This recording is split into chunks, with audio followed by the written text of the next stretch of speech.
अपन वाला काम करत रहो।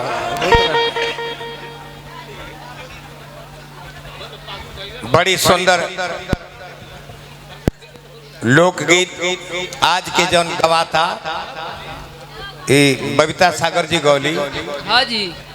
तो हमार तो चांस मिल रहा जे हम तनी जवाब देती, बाकी तो मुखिया जी राम विवाह के प्रस्ताव रख देनी, तब रख देनी तब हमारा जवाब देवे में असुविधा हुई।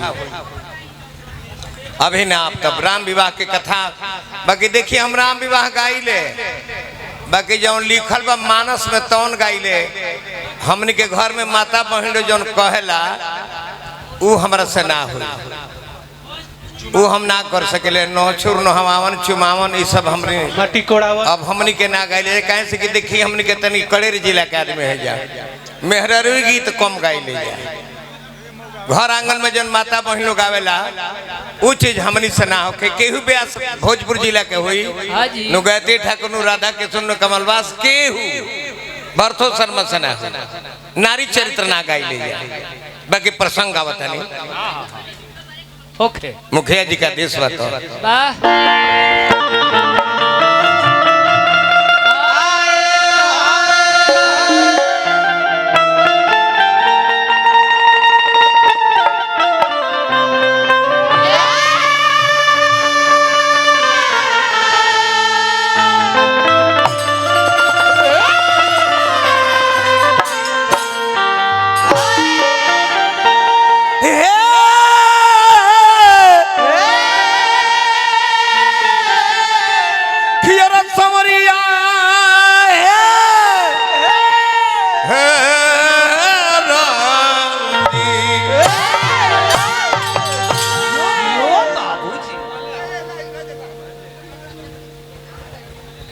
रामायण में विवाह 3 प्रकार के भइल बा। एगो विवाह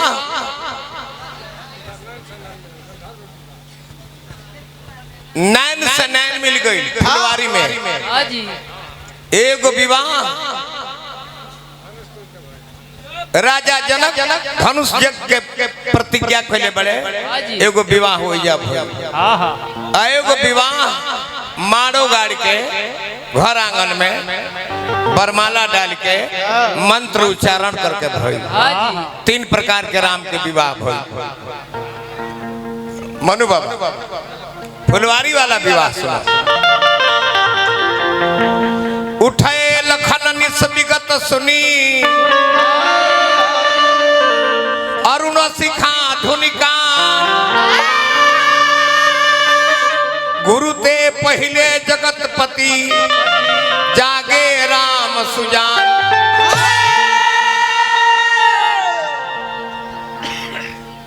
मुखिया जी ढेर व्यास तो अभी शिखा के माने ना जाने। शिखा माने का होला? अरुण शिखा धुनिकान।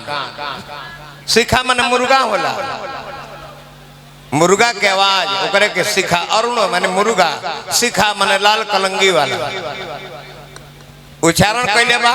अब जागो बिहान हो गई, तो जब बिहान हो गई तो दोनों भाई जाता लोग कहाँ? राजा जनक की पुष्प वाटिका में फुलवारी में अपना गुरुजी के पूजा खातिर फूल ले आवे। तो जनक के बाग में बबुआ मधुप, मधुप माने भंवरा, मधु माने ओकरा रस के चूसता। जनक के बाग में बबुआ मधुप मधु पालन करत बा।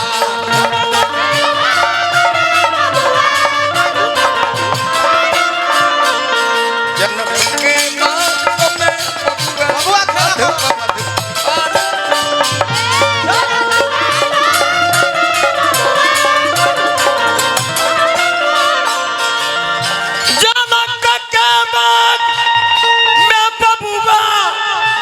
मधु मधुपान करत बा। कबो चंपा के चूसत बा, कबो जूही में घुसत बा।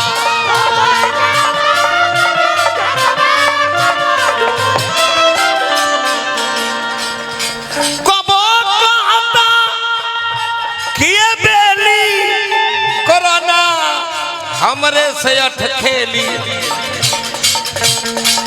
कलीना फूलते बेसी विरह बलिदान करत बा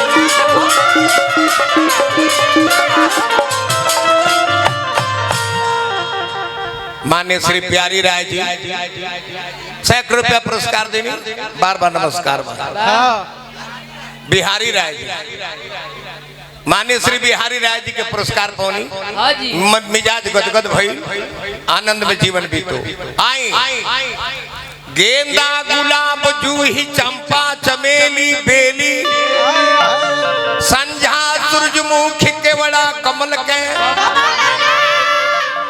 लोरहत लखन लाल लाल लाल पियर पियर राम डलियन में सजावत संभल के तेही अवसर सीता तह आई गिरिजा पूजन जननी पठाई अपनी माता से आदेश लेके गिरिजा के पूजन करे खातिर वही पुष्प वाटिका में पहुंचतरी जगत जननी माता सीता जी बबुआ हो जगत जननी माता सीता जब वो पुष्प वाटिका में पहुंचतरी तो देखी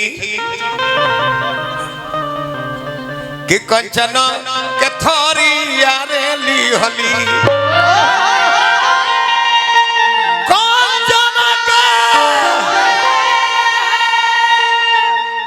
थोरी यारे ली हली पूजा करे सामान अधई के डगरिया गुजरिया पखाउज के धुन बाजी ताल बाजी अरे चलली हो बागान धई के डगरिया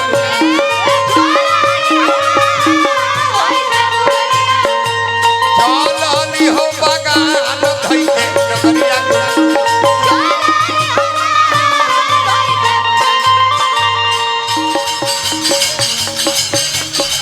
ढूके के खानवा भीतरवा करली हो स्नान हमरा शब्द पर ध्यान देवे इस शब्द के गठबंधन पर ध्यान देवे करली हो स्नान ऐसन जनाता नहाता पानी में हो जान ऐसन जनाता पानी में हो जान ऐसन जनाता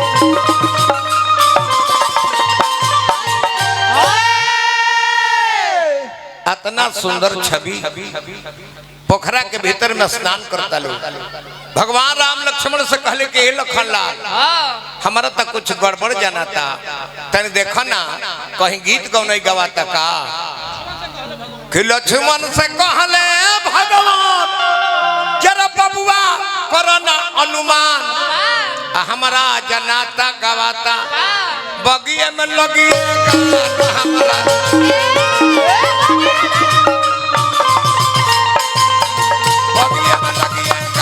हमारा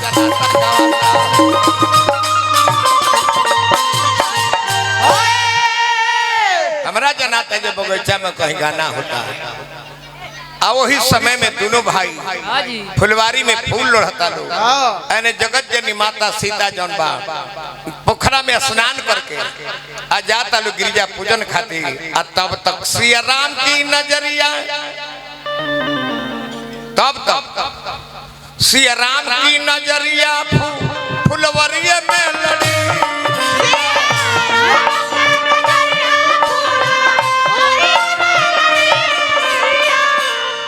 राम सीता के देखले सीता राम के देखली आंखें चार होना मुहावरा जे आंखें चार होना नजर ने नजर से नजर मिलाई नजर ने सुनी नजर ने देखी नजर ने दिल की भेद बताई आंखों आंखों से बात होने लगी तो राम राम देखले सिया के सिया बस गई हिया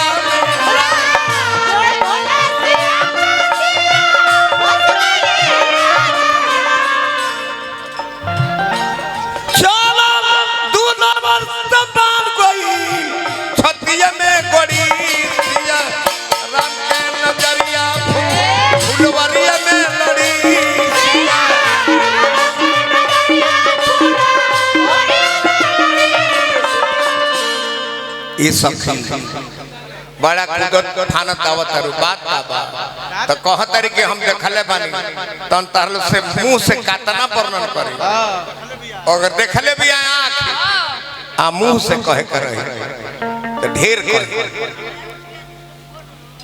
ए सखी कहे सखी हे ने हमनी के पूजा करे में तहलो बाझल बाड़ू आ हम तहलो से भटक के एगो चीज देखले बानी ना देखले बाड़ू उ हमरा लायक नहीं खे ए सीता तू ही चल तोहरे के दिखा दी काहे कि कहब तो गलती हो जाई देखले भी आँखिया आ कहे के बा मुंह से ओ रूप के हम वर्णन ना कर सकेनी यही से चाहतन कि हमरा संगे चल आ अपना आँखिए से देख ल कहली कि देखले भी आँख मुखिया जी कहे के बा मुंह से ऐसे उतना वर्णन ना हुई जितना अखिए देखले भी अगर एकरे कहे के रही ते कुछ ज्यादा कही हाँ जी तो चलो लो तोहरो के तो कूदत फानत हंसत खेलत आवत अरे जी जी धन्यवाद। आप देखिए तो हंसत कूदत फानत चलल बड़ी तेगो सखी कह दिया कि हंसत आवेलू फानत आ खुशी ठटले नहीं ठटत बा आ कहू रे सहेलिया जैसन अरे नायक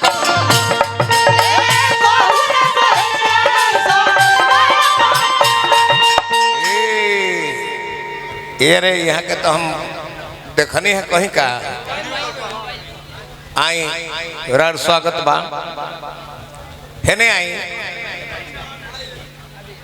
है नहीं आई रार स्वागत बा हे मुहे चली आई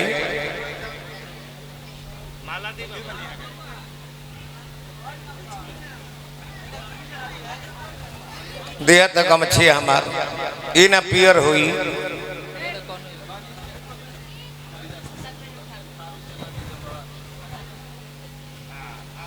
धन्यवाद राव।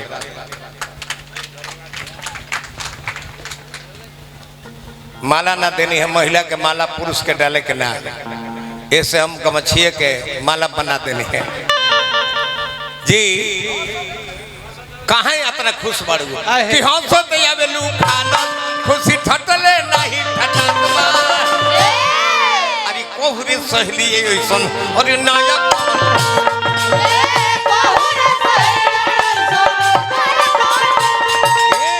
बहुरे सहेलिया जैसन नायक कमन बात बा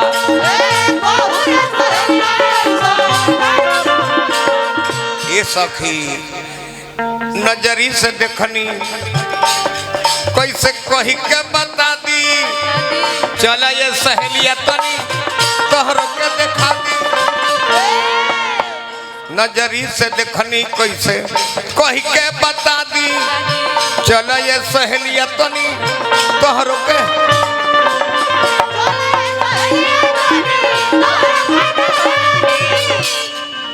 ऐसन छैल छबीला देख गुलाबो मन लजात बा कहू रे सहेलिया जैसन अरे नायक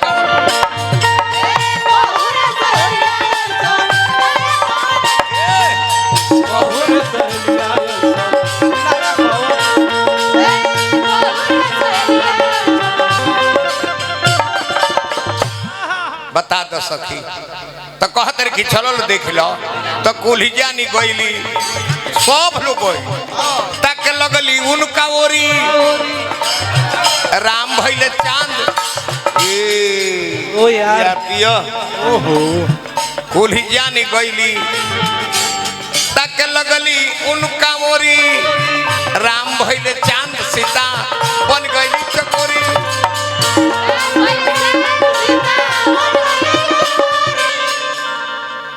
राम भैले चांद सीता बन गईली चकोरी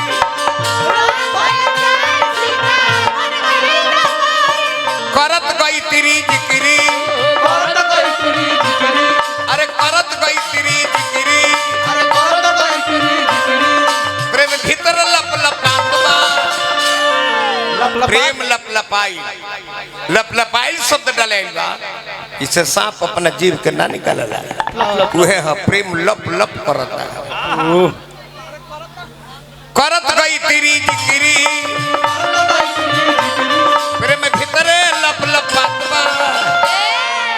कहू रे सहेलिया जैसन अरे नाया कौन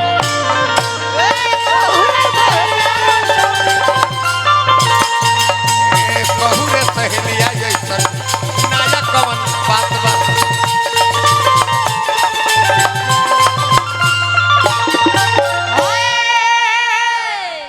फुलवारी में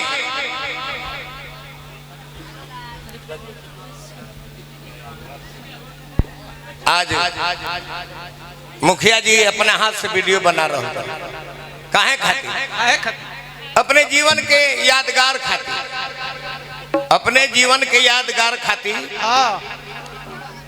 कल हम रहे न रहे इसलिए एक मेरी छाया उसमें रहेगी मोबाइल में।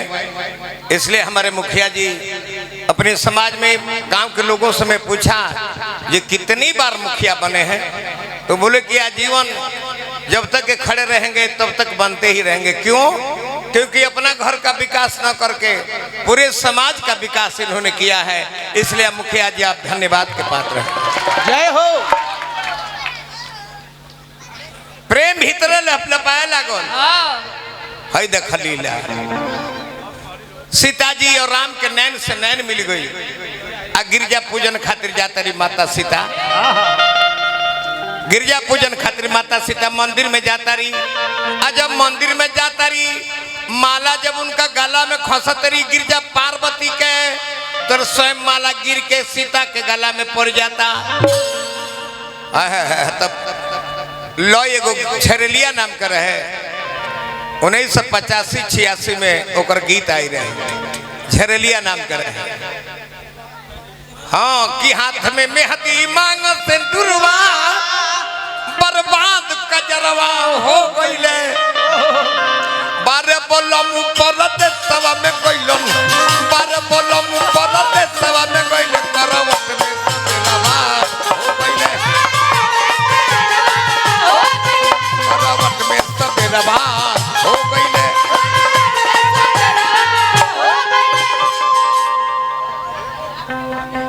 हे माँ गिरिजा